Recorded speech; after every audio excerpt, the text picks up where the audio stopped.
চাঁদ রাতে থেকে ঈদের দিন পর্যন্ত কি কি করলাম সব কিছু থাকছে আজকের ভিডিওতে। হ্যালো এভরিওয়ান, আসসালামু আলাইকুম। সবাইকে জানাই ঈদ মোবারক।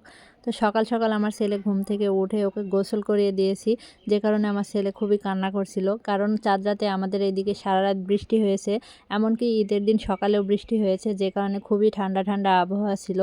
আমারও শীত লাগছিল, তো আমার ছেলের মনটা এই জন্য খারাপ ছিল, ওকে গোসল করিয়ে দিয়েছি সেজন্য। তারপরে শাশুড়ির সাথে একটু পরোটা বেলে দিচ্ছিলাম, মানে লুচি বানিয়ে দিচ্ছিলাম। আমার শাশুড়ি সব কিছুই খাবার দাবার আগে আগে করে ফেলেছিল, শুধু এটাই বাকি ছিল। তো আমি বেলে দিচ্ছিলাম আর ওইদিকে আমার শাশুড়ি মা ভাজতেছিল।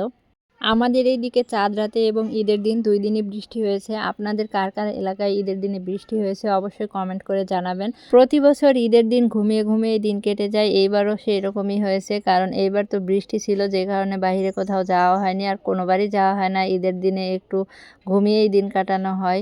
তো এইদিকে মাহিরের বাবারা খেয়ে দিয়ে ঈদগাহে যাচ্ছিল নামাজ পড়তে, আর এইদিকে আমার শাশুড়ি মায়ের কিন্তু সমস্ত রান্নাবান্না হয়ে গেছে, গরুর মাংস, মুরগির মাংস। তো মাহিরের মনটা খারাপ ছিল, ও হাসছিল না। একটু ছবি তোলার জন্য চেষ্টা করলাম, তাও হাসে না। মাহিরের বাবা অর্ধেক রাস্তায় গিয়ে আবারও ঘুরে আসছে যে ছাতা দাও যদি বৃষ্টি আসে। তো এই তো ছিল আমার ঈদের দিনের কাহিনী। আর সারাটা দিন ঘুমিয়েই দিন কেটে গেছে, আমরা সবাই বাড়ির লোক ঘুমিয়েছি। তো আপনারা কে কি করেছেন ঈদের দিনে অবশ্যই কমেন্ট করে জানাবেন। ধন্যবাদ সবাইকে।